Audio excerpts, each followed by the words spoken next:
गिरिराज प्रसाद मीणा, प्राध्यापक राजनीति विज्ञान, राजकीय वरिष्ठ उपाध्याय संस्कृत विद्यालय दौसा।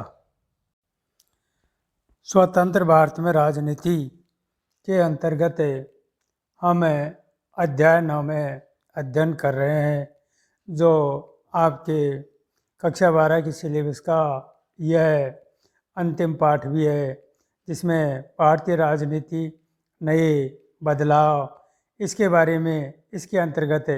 जानकारी दी गई है। इसका हम एक वीडियो अब से पहले जारी कर चुके हैं। आज हम यहाँ दूसरा वीडियो जारी करने जा रहे हैं। इस दौरान हम अन्य पिछड़े वर्ग का राजनीति उदय ये जानकारी प्राप्त करेंगे। इसके अंतर्गत इसके बारे में आपको बताएंगे, क्योंकि अन्य पिछड़ा वर्ग का उदय आपको जिसे ओबीसी के शब्द के नाम से परिचित हैं, और इसमें एक प्रशासनिक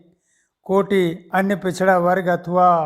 अदर बैकवर्ड क्लासेज का संकेत किया गया है। यह अनुसूचित जाति अनुसूचित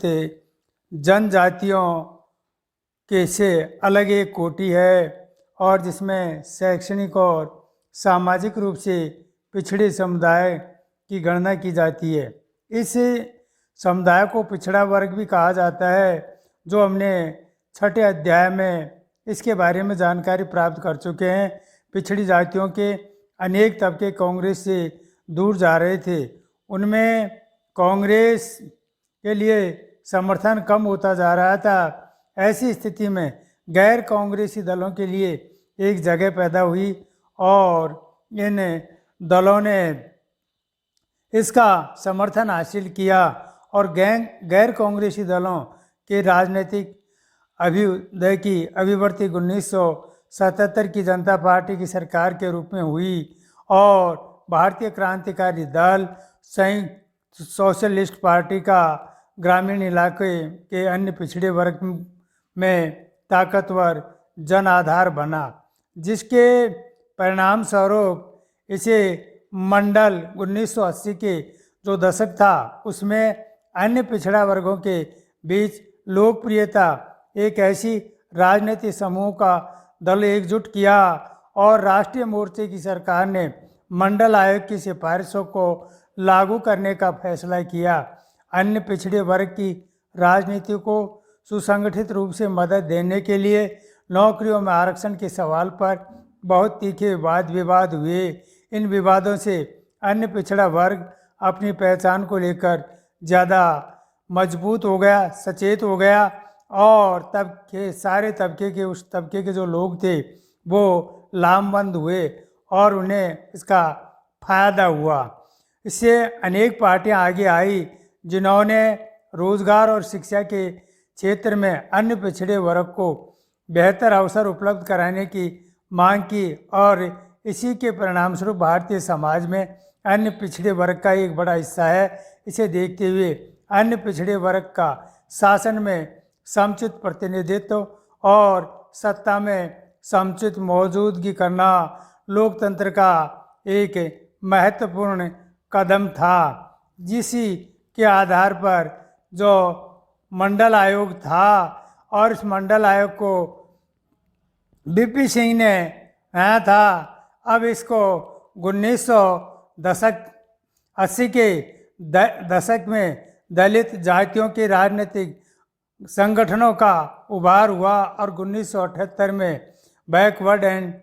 माइनॉरिटी कम्युनिटीज एम्प्लॉयज फेडरेशन का गठन हुआ, जिसमें सरकारी कर्मचारियों का कोई साधारण सा ट्रेड यूनियन नहीं था। इस संगठन ने बहुजन यानी अनुसूचित जाति, अनुसूचित जनजाति और अन्य पिछड़ा वर्ग और अल्पसंख्यकों की राजनीतिक सत्ता की जबरदस्त तरफदारी की,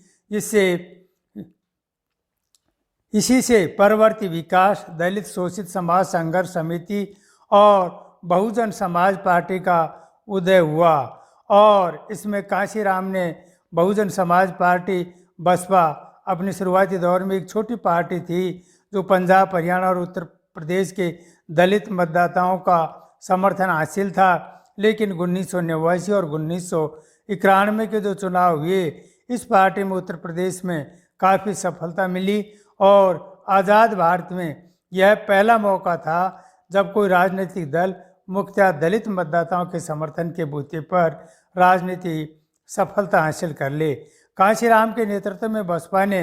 अपने संगठन की बुनियादी व्यवहार केंद्रीय नीति रखी और देश में अनुसूचित जाति, अनुसूचित जनजाति और अन्य पिछड़ा वर्ग और धार्मिक जो अल्पसंख्यक थे, देश की आबादी में सबसे ज़्यादा है मिला करके, इसलिए उन्होंने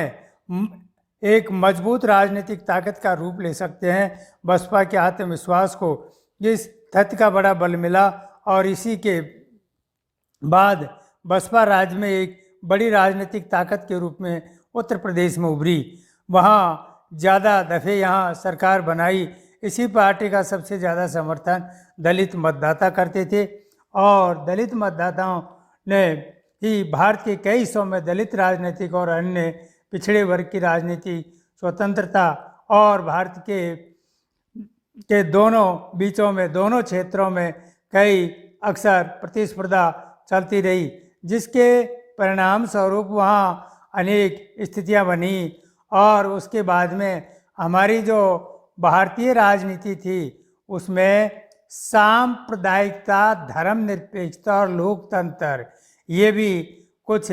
दूरगामी बदलाव आ गए, क्योंकि इस दौर के में दूरगामी बदलाव में धार्मिक पहचान पर आधारित राजनीति का उदय है, जिसमें धर्मनिरपेक्षता और लोकतंत्र के बारे में बहसों की सरगर्मी हुई और जनता पार्टी के पतन और बिखराव के बाद भूतपूर्व जनसंघ के समर्थन ने 1980 में भारतीय जनता पार्टी जो बनाई, शुरू में भाजपा ने जनसंघ की अपेक्षा कहीं ज़्यादा बड़ा राजनीतिक मंच अपनाया। इसे गांधीवाद, समाजवाद को अपनी विचारधारा के रूप में स्वीकार किया, लेकिन भाजपा को 1980 और 1984 में कोई खास सफलता नहीं मिली और 1986 में इस पार्टी की अपनी विचारधारा में हिंदू राष्ट्रवाद के तत्व पर जोर देना शुरू कर दिया और भाजपा ने हिंदुत्व की राजनीति का रास्ता चुना और हिंदुओं को लामबंद करने की एक नीति बनाई। हिंदुत्व अथवा हिंदूपन शब्द को वीडी सरकार ने गढ़ा और उसकी परिभाषित करते हुए उन्होंने भारतीय, जो उनके शब्दों में हिंदू राष्ट्र की बुनियादी बनाया। इसके कहने का आशय यह है कि भारत राष्ट्र का नागरिक वही हो सकता है जो भारत भूमि को न सिर्फ पितृभूमि बल्कि अपनी पुण्य भूमि भी स्वीकार करे। ये बातें उभर करके सामने आने लगी और इसी के तहत यह माना जाना लगा कि भारत के संदर्भ में राष्ट्रीयता की बुनियादी केवल एक हिंदू संस्कृति ही हो सकती है और 1986 में ऐसी दो बातें हुई जो एक हिंदूवादी पार्टी के रूप में भाजपा को राजनीति के लिहाज से प्रदान हो गई। उसमें पहली बार 1985 में शाहबानो मामले से जुड़ी है और यह मामला एक 62 वर्षीय तलाकशुदा मुस्लिम महिला शाहबानो का था, जिसमें अपने भूतपूर्व पति से गुजारा भत्ता हासिल करने के लिए अदालत में एक अर्जी दायर की थी और सर्वोच्च न्यायालय ने फैसला सुनाया कि पुरातत्व मुसलमानों ने अदालत के इस फैसले को अपने पर्सनल लॉ में सेफ माना। कुछ मुस्लिम नेताओं की मांग पर सरकार ने मुस्लिम महिला अधिनियम 1986 पास किया और इस अधिनियम के द्वारा सर्वोच्च न्यायालय के फैसले को निरस्त कर दिया गया। सरकार के इस कदम को कई महिला संगठन, मुस्लिम महिलाओं की जमात तथा अधिकांश बुद्धिजीवियों ने विरोध किया और भाजपा ने कांग्रेस सरकार के इस कदम की आलोचना की। ऐसे अल्पसंख्यक समुदाय को दी गई अनावश्यक रियायतों तथा तुष्टिकरण करार दिया गया। बाद में अयोध्या का बाबरी मस्जिद जो विवाद था, दूसरी बात फैजाबाद जिला न्यायालय द्वारा फरवरी 1986 में सुनाए गए फैसले से इस अदालत ने जो फैसला सुनाया, बाबरी मस्जिद के अहाते का ताला खोल दिया जाना चाहिए ताकि हिंदू यहाँ पूजा पाठ कर सके, क्योंकि ये वह जगह जो पवित्र मानते थे अयोध्या स्थित बाबरी मस्जिद को लेकर दशकों से विवाद चला आ रहा था। बाबरी मस्जिद का निर्माण अयोध्या में मीर बाकी ने करवाया था और यह मस्जिद 16वीं सदी में बनी है। मीर बाकी मुगल शासक बाबर का सिपहसालार था और कुछ हिंदू मानते हैं कि भगवान राम की जन्मभूमि पर बने हुए एक मंदिर को तोड़ करके यहाँ मस्जिद बनाई गई है। ये एक मुद्दा था और ये अदालती मुकदमे के रूप ले लिया था और मुकदमे ने 1940 के दशक के आखिरी सालों में मस्जिद में ताला लगा दिया गया था। यहाँ मामला अदालत के हवाले था तो बाबरी मस्जिद के हाथ में ताला खुला, वैसे ही दोनों पक्षों में लामबंदी होने लग गई। हिंदू और मुसलमान संगठन इस मसले पर अपने अपने समुदाय को लामबंद करने की कोशिश करने लगे, जिसके परिणाम स्वरूप यहाँ हिंदू परिषद जैसे कुछ जो कार्य वो थे संगठन, उनके साथ भाजपा और लगातार प्रतीकात्मक लामबंद कार्यक्रम चलाए और उसने जन समर्थन जुटाने के लिए गुजरात स्थित सोमनाथ से उत्तर प्रदेश स्थित अयोध्या तक एक बड़ी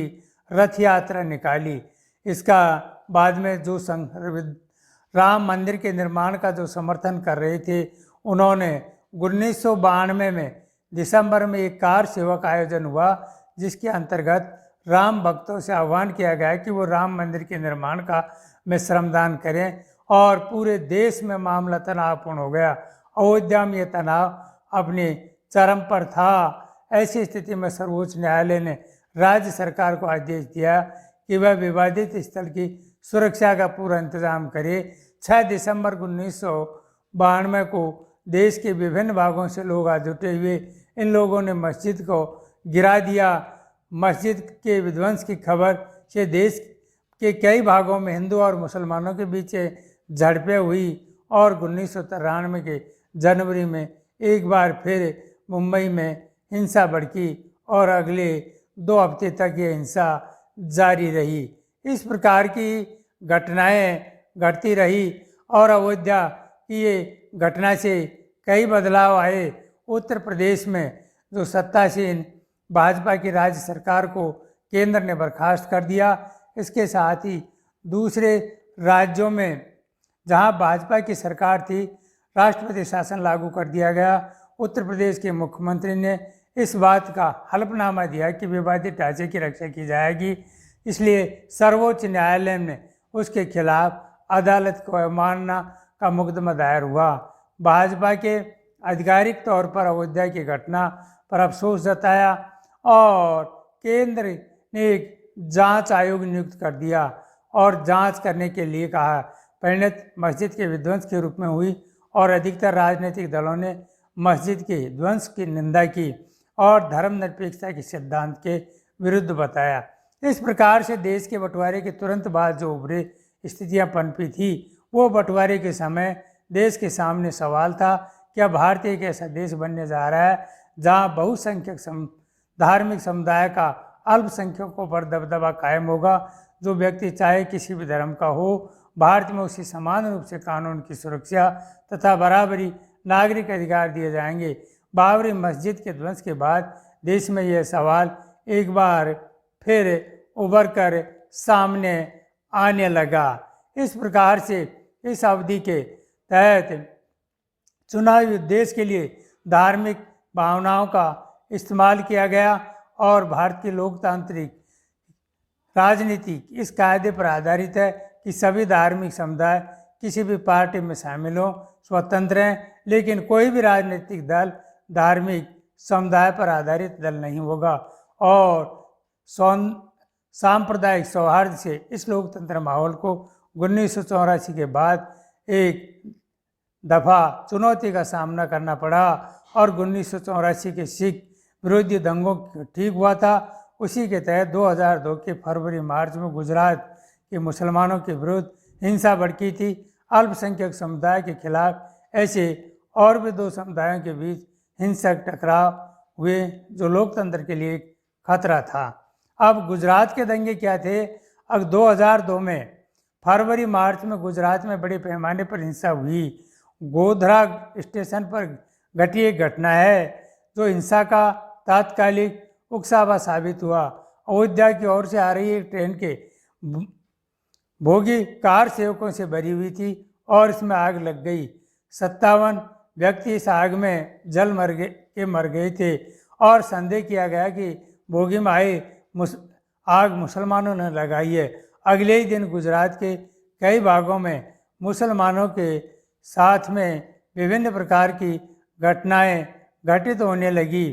और बड़े पैमाने पर हिंसा हुई। हिंसा का तांडव लगभग 1 महीने तक जारी रहा और लगभग 1100 व्यक्ति, जिसमें ज़्यादातर मुसलमान थे, इस हिंसा में मारे गए। मानव अधिकार ने हिंसा को रोकने और भुक्तभोगियों को राहत देने और हिंसा करने वालों पर कानूनी कार्रवाई करने में असफलता रहने के आरोप लगाए और गुजरात सरकार की आलोचना भी की गई। भारत ने चुनाव आयोग ने गुजरात विधानसभा के चुनाव को रोकने का फैसला किया और 1984 के सिख विरोधी दंगों के समान गुजरात के दंगों से यह जाहिर हुआ कि सरकार मशीनरी सांप्रदायिक भावनाओं के आवेश में आ सकती है और गुजरात में घटी ये घटनाएं हमें आगामी करती हैं कि वो राजनीति उद्देश्य के लिए धार्मिक भावनाओं को भड़काना खतरनाक हो सकता है और हमारी लोकतांत्रिक राजनीति के लिए एक प्रकार से खतरा